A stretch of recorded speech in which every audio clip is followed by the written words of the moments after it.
take me where the cold winds blow.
So that's the grabbing pieces out of the air. That's about all I could do.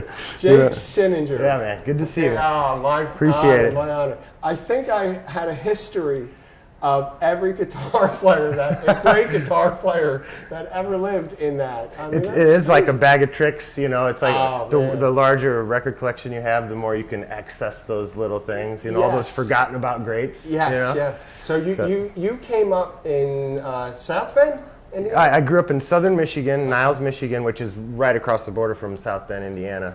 And yeah, nothing to do in those parts of America. So to stay out of trouble and jail, pick up the guitar. You know, I was noticing all my friends were in trouble or in jail.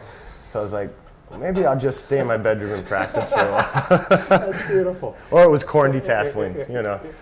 So your parents had a large collection. Yes, because yes. you were too young to know any better, right? Yeah, and my parents were really young when they had me, like 19, 18 years old. Cool. So I was growing up with them. You know, they were kids having a kid. And from, you know, the flower power generation, you know, just blew open that whole mixed bag of music. You know, everything from, you know, John Lee Hooker, to Beethoven, to Zappa, to Mahavishnu Orchestra, to, you know, especially like stuff like Weather Report. Heavy Weather was a seriously influential record. When I heard Jaco Pastorius play, I was like, Dad, what is that sound? That's not normal. That's the bass guitar, son. I'm like, wow, I want to play the guitar like that. So I look for also players outside of the guitar realm for inspiration. A lot of drummers, bass players, keyboard players like Emerson, Lake and Palmer was a big tool on just composition. You know, how to really get outside of the box, get classically cool rock and roll compositions. No guitar involved, you know. So it's like I really pulled from that whole collection, and just they realized once I could not break the record player, we were all right, you know. You know, you can't do that. So once I could evenly put on a record at 3 and 4, that's when it started to open up. Oh, that's cool. And then I got my first drum kit at 4, and would put on like Fleetwood Mac Rumors, and that just got my quartz, you know. So I think being a drummer first, and a guitar player last, almost, it was like drums, keyboards, saxophone, bass guitar, and then the guitar came last. Oh, really? Because I realized it was the most expressive of the instruments. You could get all those, you know, quarter tones, microtones, shake, you know, scratch, you know, anything's kind of possible with the metal and wood. So I kind of went over and was like, okay, it's like the old classic saying, you can't serve two masters completely. So I kind of had to pick the path of the guitar and take what I learned from those other instruments and just sort of enveloped it inside of the guitar. Do you still play the drums? All the time. I Oh, probably really? play more drums at home than I do guitar. That is so cool. That is so Just cool. because it does keep like the center of my rhythm, you know, this left and right sort of thing, you know, to where one arm will get heavier than the other. It sort of balances that out. Do a lot of rudiments at home just to kind of balance out the right and the left hand.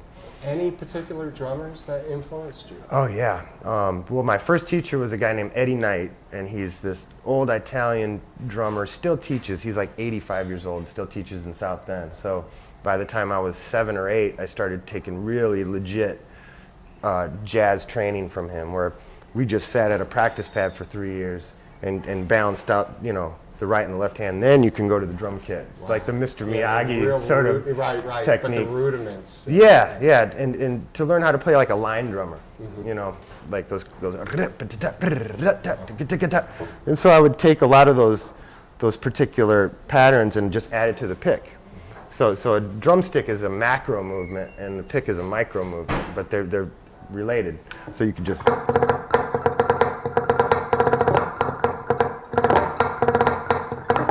You can kind of, you know, kind of rudimentary. So then you could take that to a scale.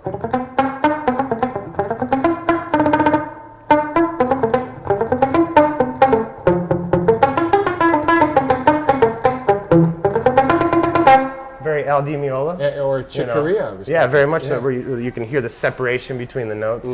So being a drummer as a kid really helped that hearing in between the notes, you know, like a tight snare. Yeah, you know? and music is two things, pitch and rhythm. Yeah, exactly. So if you get the rhythm down, you just have to worry about the guitar. Exactly. Right? Yeah. Well, even throw the pitch out the window. It's great. You That's know? true. That's true.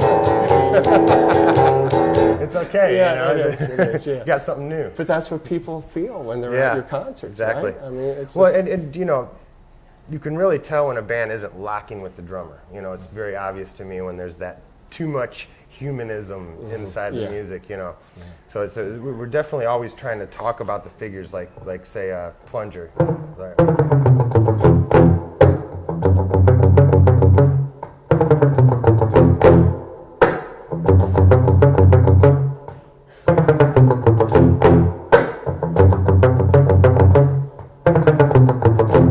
Which is like a tom fill. So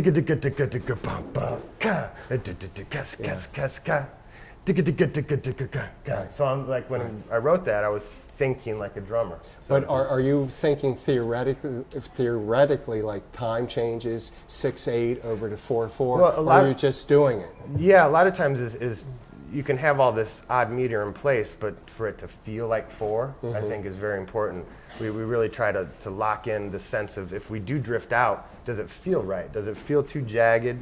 Let's work on maybe the drummer overlapping the time in 4 and the band is playing in the odd meter. So we still got that odd meter tendency, but it grooves. You know, very important if you ask me. Does your drummer ever get angry with you? No, he's the first guy to go, you know, well, we got to make it feel right. I do like the odd meter thing. Yeah, but thanks. I'll play him for you. You guys do your thing. You know, That's beautiful. That's beautiful. Yeah, it's fun.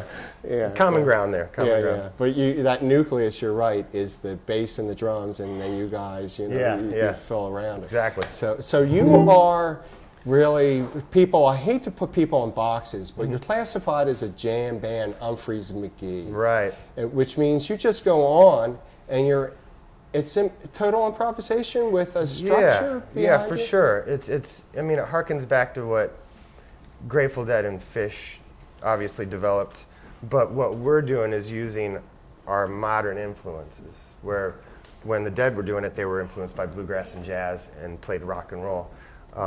Fish obviously had the '70s radio rock with the jazz and the bluegrass. When our time came up to kind of bat, we had, you know, 9 Inch Nails, all these King Crimson things, and like death metal. Yeah. You know, all these other influences that sort of came up onto the plate. Okay, what if we improv inside of these particular structures styles? or styles? Yeah. Yeah. So we just kind of took where we were in the timeline of things, of rock and roll timeline, and just kind of picked up and left off. A lot of things. Since Pony has a 5-string bass, drop B. Drop B, not drop. I'll like not during the drop it. show. Okay. Because it's Drop down usually to here, A, so you're and you know. So a lot of times I'll just we have these hand signals to where we can stop the band. Okay. So someone always has to be a shepherd, and the rest has to be sheep. There can never be like 2 shepherds Right, in like sure. an improv directional sort of thing. So I'll do this, and this will stop everyone in the band. We'll still keep the time going up.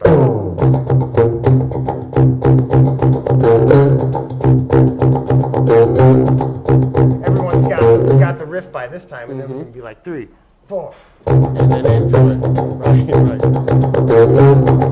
and then just sort of pick it up, and then I'll go like this one more time, and then we'll create a B section.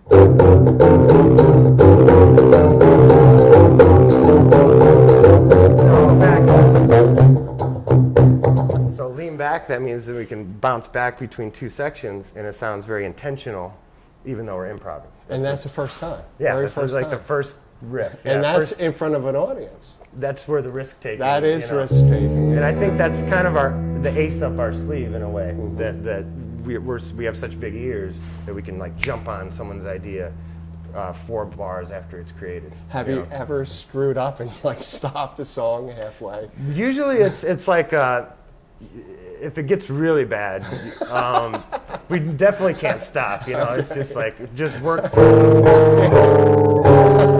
This means set list. Okay.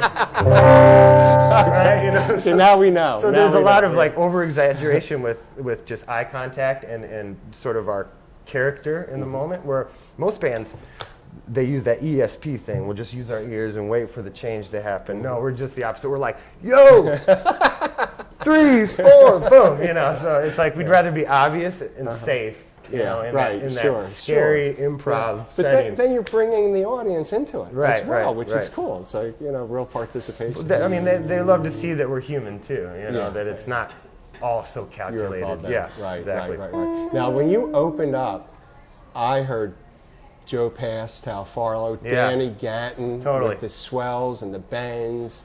And tell me about your influences and what got you to here. Well, I mean, I guess it's great to be in a band like Umphrey's McGee because you can really exhaust all these guitar demons that might be inside. You know, it's like you can actually try everything out and see what kind of works for you. And I just love the contrast between a player like David Gilmour, you know, just playing like just the.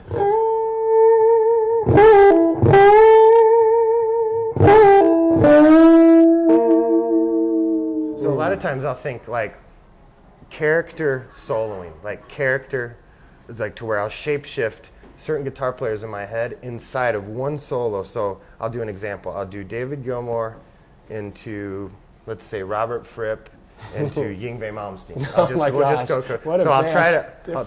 I'll just improv a David into Robert Fripp into Yngwie. So I'll try to use those 3 in like a riff.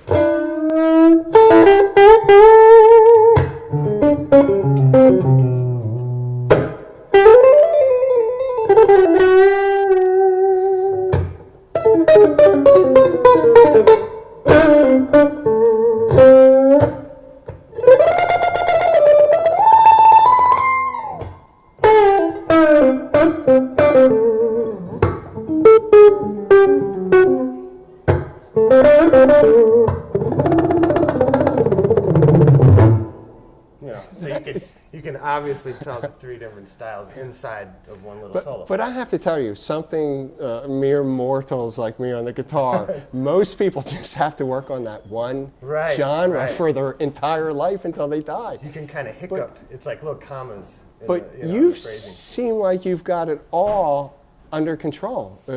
So yeah, it's just forcing it. A lot of it's like forcing the creation. A lot of artists are sort of pulled back from like, well, I'll mess up, I'll fall on my face. The idea is to just kind of be fearless and want it to happen, and it might happen. It's a very quantum physics kind of approach to it. Right. Now, with, say, something like the jazz that Joe Pass I heard you playing. Yeah. Did you study that? A lot of listening, and it definitely like learned like how to like my 251 stuff, and just the basics. But then I just kind of started using my ear, and it's almost like your hands are like little swimmers, right? And one guy's going to be farther ahead than the other, so all these combinations can be possible. So I just started playing around and just using my ear, going what I liked. I mean, I just realized that if I expanded the polyphony of things,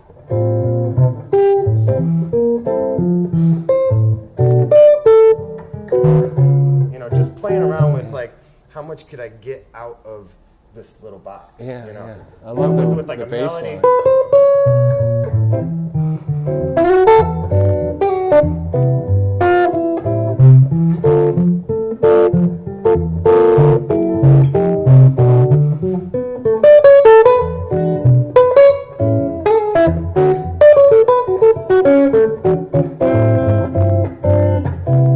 That's just kind of me improvising through what might sound good next. It's always kind of being one step ahead of yourself. Can I actually visualize and hear what's about to come next?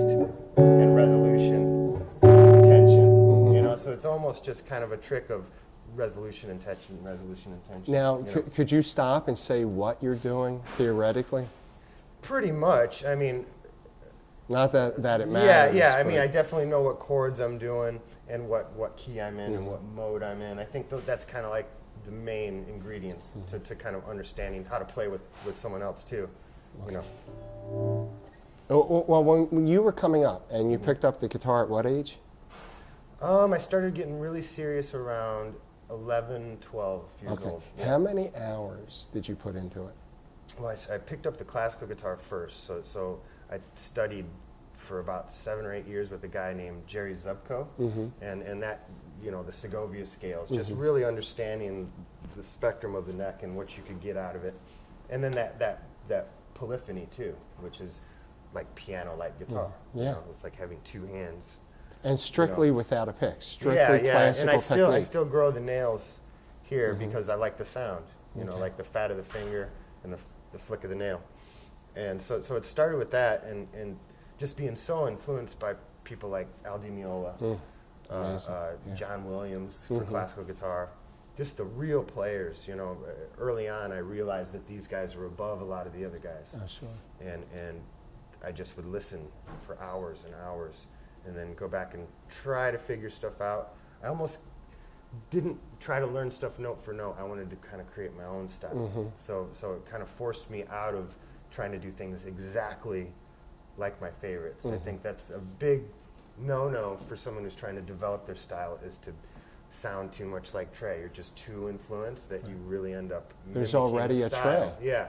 So a lot of, when I teach the guitar, a lot of people are like, man, I want to play just like you. I'm like, no. You're your own DNA and your own person. Sure, maybe use me as a tool, but you have your own feel and your own sound and your own fingers, Yeah. So that's one thing I realized. To even make it in this business, you got to have some sort of a fingerprint, Like when you hear Miles Davis, it's Miles Davis. Or Pat Martino. Yeah, or Pat Metheny, You just know it's him with 5 or 6 notes. So I think that's the pinnacle to reach as a guitar player. And that's what I realized early on when I picked up the guitar. To really, do this thing that everyone wants to do, you got to have your own fingerprint. Yeah, you do. After classical, then what? Then electric came along? Yeah, I mean, I think about the same time I was getting into electrics. I mean, I was obviously totally into Randy Rhoads and Eddie Van Halen and all that stuff, great. you know. So, and that's where the whole like experimenting with, and the cool thing about Eddie is he really didn't know what he was doing half the time. It was just using the ear and instinct, you know, which is like a lot of those, you know. I mean, he's just going with gut impulse on that stuff, and that's where it makes your ear go, ugh, sends you sideways, you know, because it sounds so abnormal. But that type of playing, that technique, is completely the opposite of the jazz in many ways, and yet some people have to spend thousands and a million hours to get to that level where you are with that. So my question is, did you spend like 12, 14 hours a day doing each one of these styles? I mean, no, it just kind of enveloped. I think it's what I was listening to. Like, I always kind of go back, the bigger record collection you have, the more you can absorb, the more you can regurgitate musically. So it's kind of like that, like almost photographic memory of sense. I'm such a listener first and kind of a musician second. You know, I'm such a fan of music.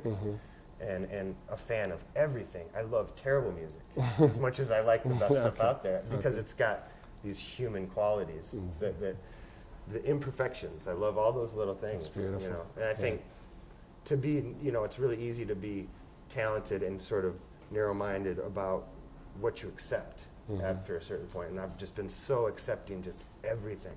Just let me hear it all, the worst of the worst. You know, I'd probably listen to more terrible music than good music now, you know. Well, on the radio, there's not much choice. Not new terrible music. That's a whole different terrible. You know, like not bad music, but like Sid Barrett solo stuff. It's just, I just love that stuff. Gigolo, you know. Okay, so you studied classical, and then is it safe to say you're more self-taught with electric? Yeah, for sure. I think to be in a rock band, there's just so much of that shoot from the hip sort of mentality. You know, to break old patterns, but then still, does it sound classic? Does it sound appealable to people's ears? That's where that David Gilmour thing always works. Always. It's a soul. And you know, like I worked for years just on like feel, just a one note. Stevie Ray Vaughan-isms, you know, it's like, man, when he would just hit one note, just like go right through your body. It's like, how did he do that? It takes people 20 years even to learn how to blaze fast. It's harder to just do that.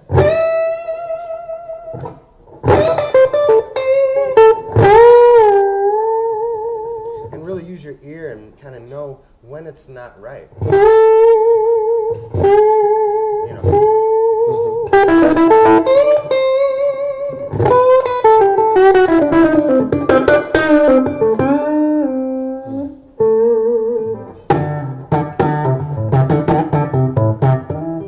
Vowels, inflections, consonants, you know, all these different things that make the guitar so expressive. It's not like a keyboard. Da, da, da, da, da, da, right, it's stuck. You've got all these playful little things inside of the note, you know, like Jeff Beck kind of stuff.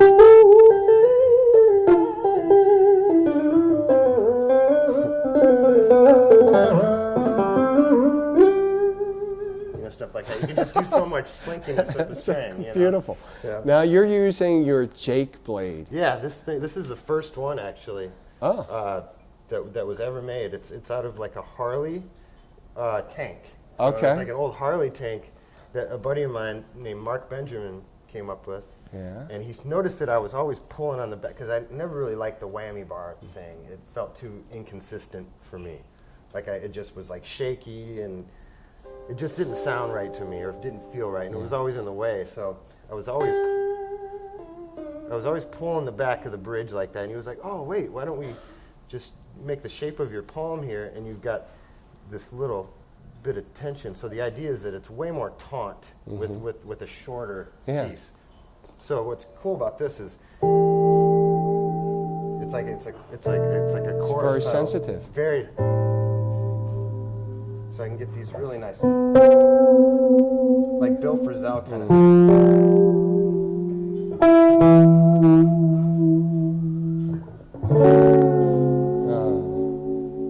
So I can get, instead of this faster waver that say a bar would give you, I can get these longer, in between, these longer wavers, and then also using the butt of the guitar here as a pressure, I can get some of these like Jeff Becky. So I can, by using that pressure, I can hold the thing perfectly in tune. The bar, you can't do that. You're going to fight against the waver.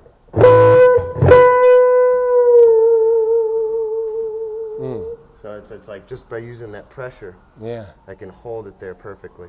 That's beautiful. Yeah.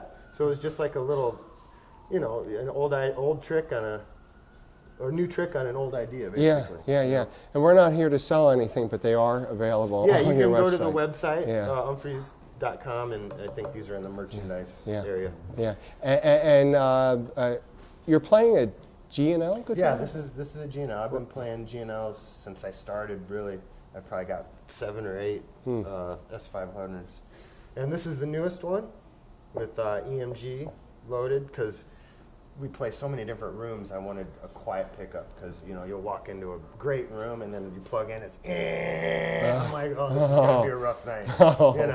And I love the sound of single coils. I love the nuance, but with the working sort of schedule that we have from room to room, I needed a guitar that sounded the same in every room. So and this gives me that Les Paul meets Strat sort of ideology with the tone. Yeah, right. And when I got full crank distortion, these things are great because they kind of gate themselves. Now, are they stock pickups with the guitar, or did you have them? This was made special for me because this is a replica of one of my first guitars, which is a single coil.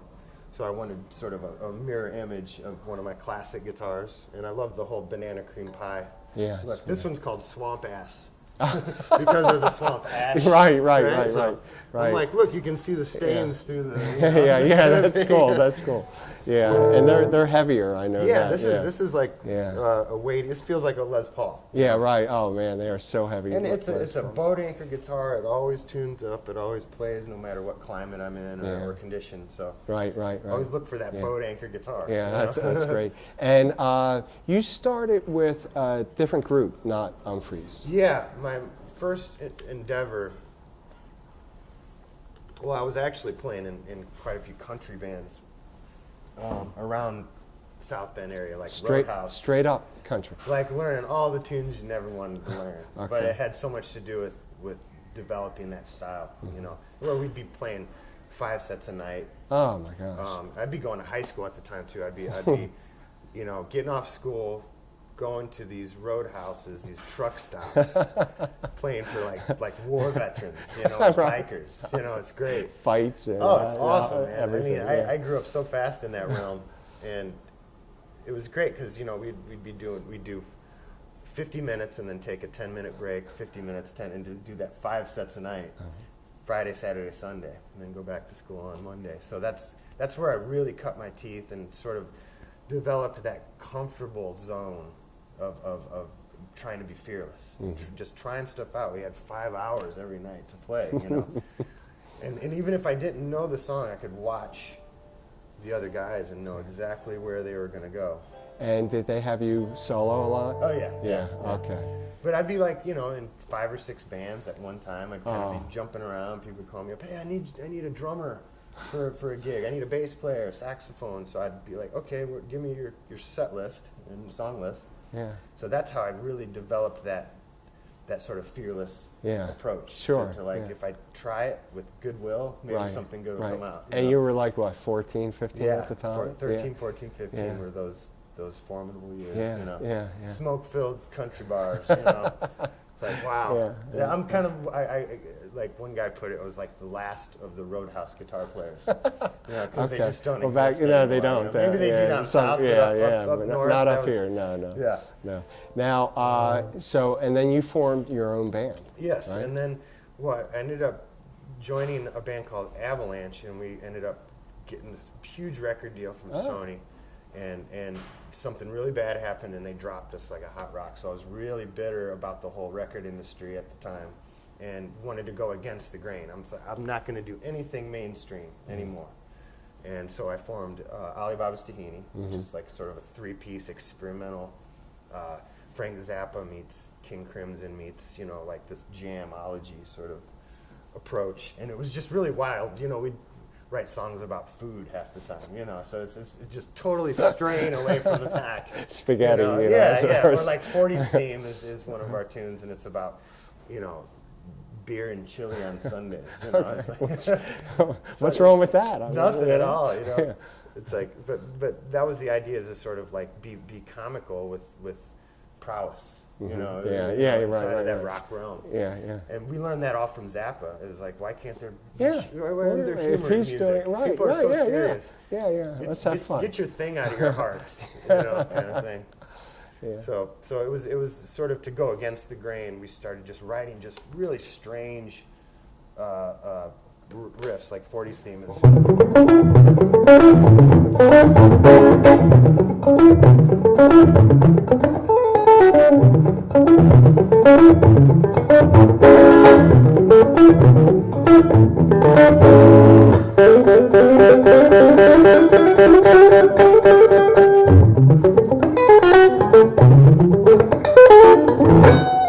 That'd be just like the first passage. That's just so great, though. I mean, and then you can groove behind it, Well, were you the only guitar player? Only guitar player. Okay, so three-piece. So you had a loop machine doing that? Or, no. Like bass would be playing the same thing as me, and drums would be like keeping a groove behind this crazy. Trying to keep up. Paganini on acid. Right. That we were really trying to get outside of the box, like what anyone wasn't doing, we're going to try sonically, and even if it didn't sound right, if we play it enough, it will be right, Right. Just kind of taking that aspect on music, and creation, and trying to build a repertoire very fast is a hard thing for a new band, to try to come up with 60 originals in a year's time or 2 years' time, to where you can actually grab people's attention, and they'll be like, I want to go see this band because they've got all this stuff. Were you dealing with a record company at that time? No, this was after all that, and went back home, regrouped, started, working construction again, beating my hands up, and then playing out on the weekends. So it was a very meager beginning into the whole Umphrey's McGee thing. And then Brendan called you? Brendan gave me a call. It was like, hey, we were thinking on adding another guitar player, and I knew right away it was going to work because him and I used to play together all the time, before I joined, and we'd always be finishing each other's sentences, and almost like, imagine a school of fish following each other. That's sort of the mentality. Okay, you follow me, now I'll follow you.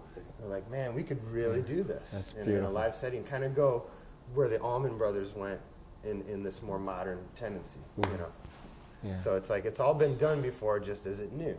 That's kind of where we looked at it. So he gave me the call, and he was like, "I'm going to send you, mail you a couple CDs." That's how long ago. I'll just mail you a couple CDs, and tried to find my voice inside of their songs, and then took all my songs from Ali Baba's Tahini, brought them over, made them into a 6-piece. And Brendan had to learn them. Yeah, exactly. Okay. Like 40s Theme, all that stuff.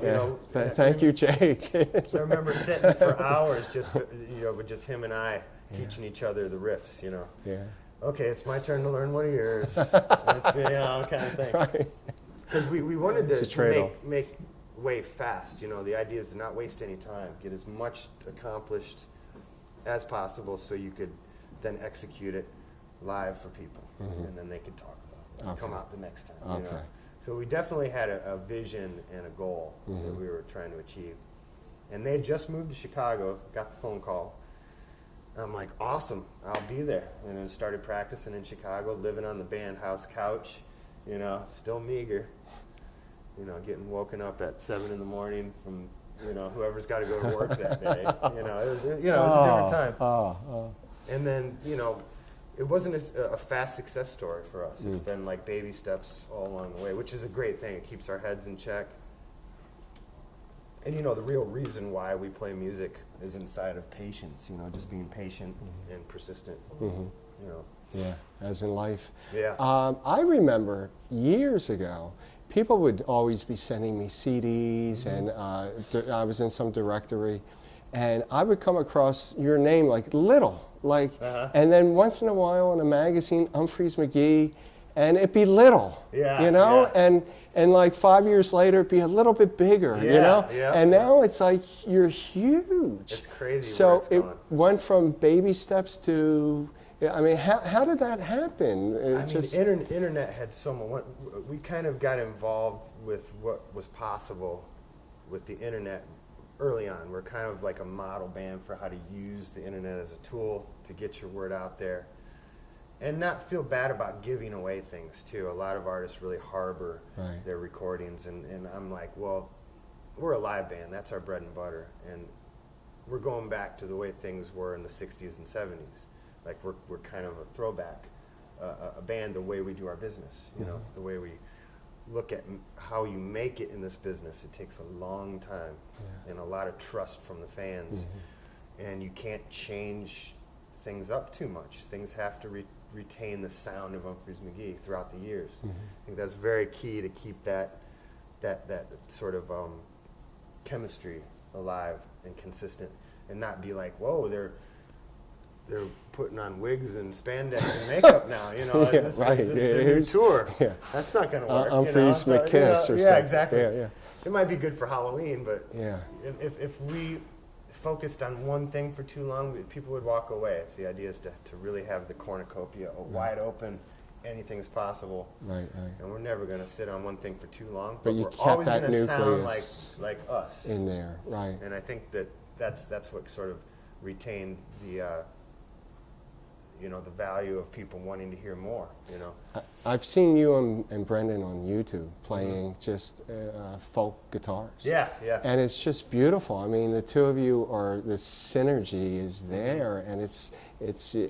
I don't sense any. First of all, I don't sense any ego with you whatsoever. No, and I don't sense any ego with you and Brendan together. It's not like you're working together as one. Well, we're very self-deprecating too at the same time, like. Because I guess we're not multi-millionaires like we should be in the 70s, you know what I'm saying? Like if this was 75, we'd be rich. Right. Well, you're getting there, so. But like, it's not about that. I mean, but like, how do you keep a band together? It's like friends first, music second. It's like we really make sure, like, hey, how you doing today? How's the family?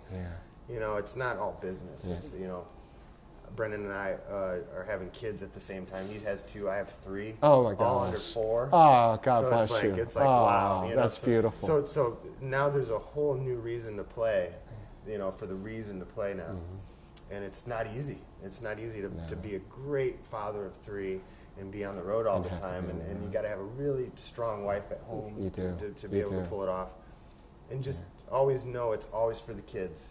So now it used to be about me, and now it's actually about them, and then it's about me, and then it's about the music.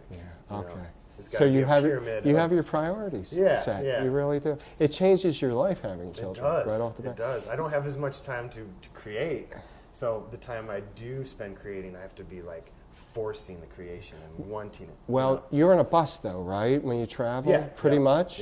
So what's that like, being on the road? And having a bus and that whole thing. It's not glamorous. That's for sure, because there's a lot of people on the road. I mean, with the crew,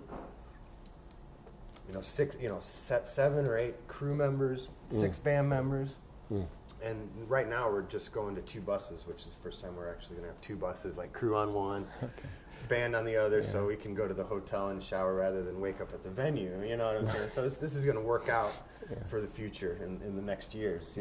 And I tell you, once you go 2 buses, you can't go back. Pretty next time I see you, it'll be 4 buses, right? And a plane. Totally, right, that'd be nice. Jet fuel's expensive.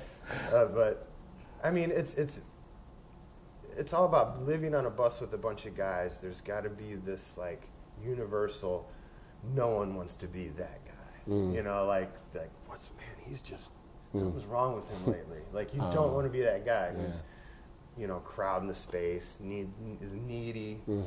It's like you learn how to like power through. It's like be a soldier of rock and roll, and just sort of like, aye, Captain, ready to rock. Let's go.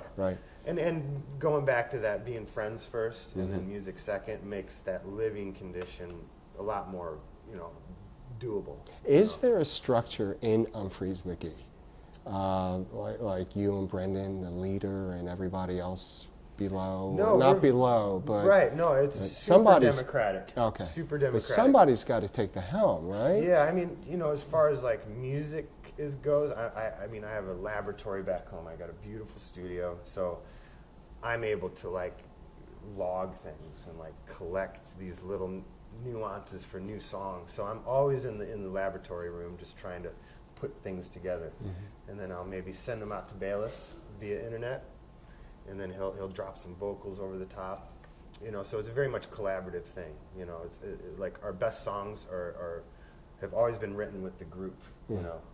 Even though there's a million songs just written by me or him, I always go back. I'm like, the real Umphrey's McGee sound is like when we're all in the same room together, going, what if we went like this, from Ryan or Chris going, let's go halftime here instead of this double time thing, so that you get 6 brains together, one idea. It's just more of a focused idea by the time you're done with it, and maybe more simpler too.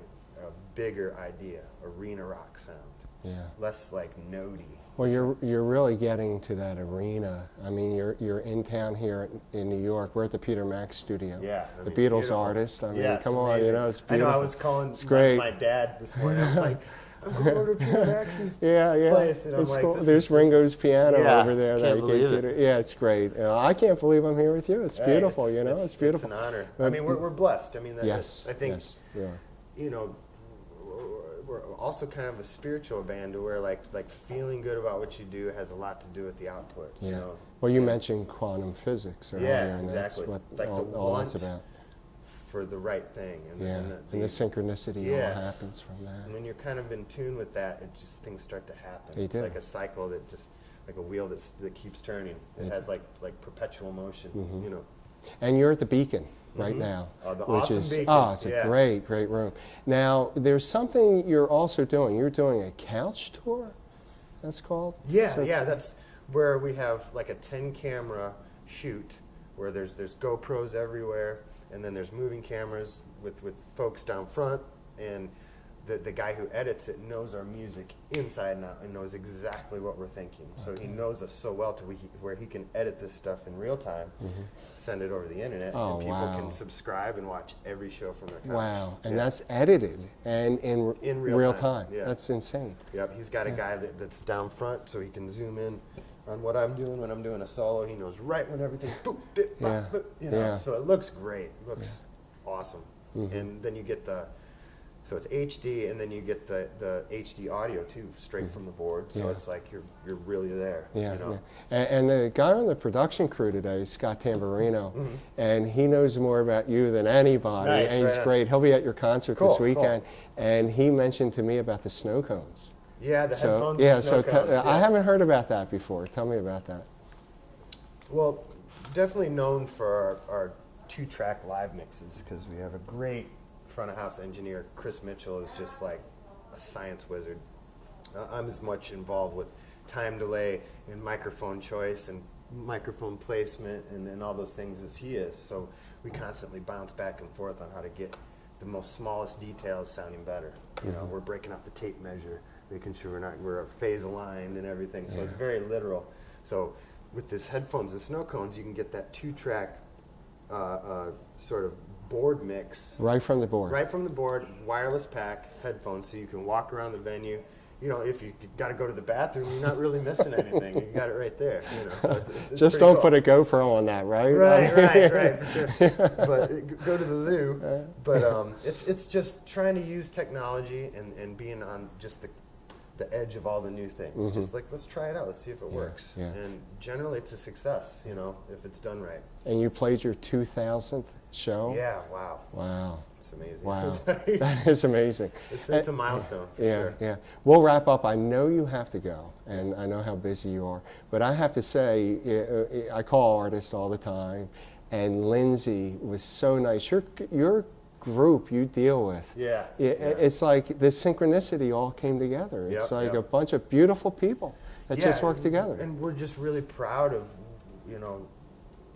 by having the wild card of like, we can do anything we want and still make it. Like, I'm in the best band for that. It's like, I feel so blessed for being able to actually, I don't have to fake it. I can like be exactly who I want to be inside of this band, and everyone else in the band can do the same. I want to mention Joshua Redman. Yeah. What happened there? You know, we reached out to him years ago, probably 6 or 7 years ago, and just we gotten this great relationship with him. He came out 6 or 7 years ago, and we played the Bowery Ballroom, and I remember him just crunching all the songs and going, just whatever you want me to play on, just let me know. And he did his homework and showed up, and we were like, wow. You know, he's got all these guitar riffs figured out for sax, you know, it's which like is Charlie not the easiest thing to do, you know. It's nor the opposite, nor you know, horn players are jealous of guitar players are jealous of horn players, you know, because those boxes just look so easy for us, so hard for a horn player, you know. So you got to appreciate that. And he I remember him saying the reason why he liked doing this is that it gets him outside of the box, like the Brecker brothers. Yeah. Like, those guys could play with rock bands. He's like, you know what? I kind of miss that sort of, like, you know, really putting my nuts behind the note. And I don't really get to do that in the jazz realm. So this is where he can kind of break outside of his box and play like some of his old heroes, you know, too. Like the Breckers.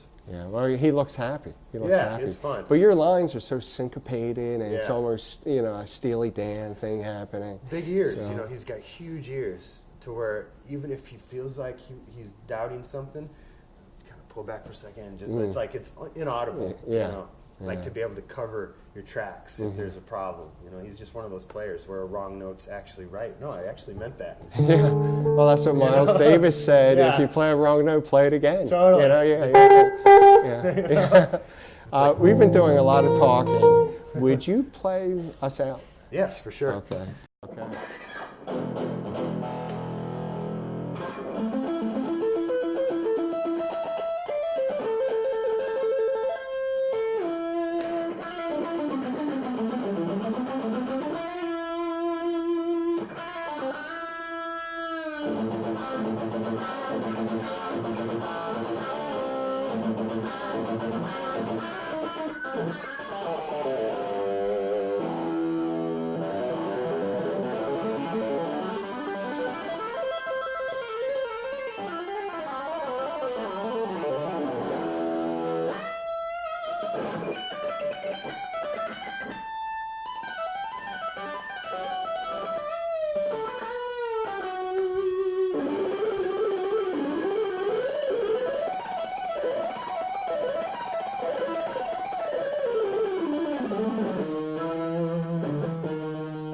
Wrong note right now.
Improv. Oh my God! I have to tell you, I think you are one of the greatest living today, and I sit next to them.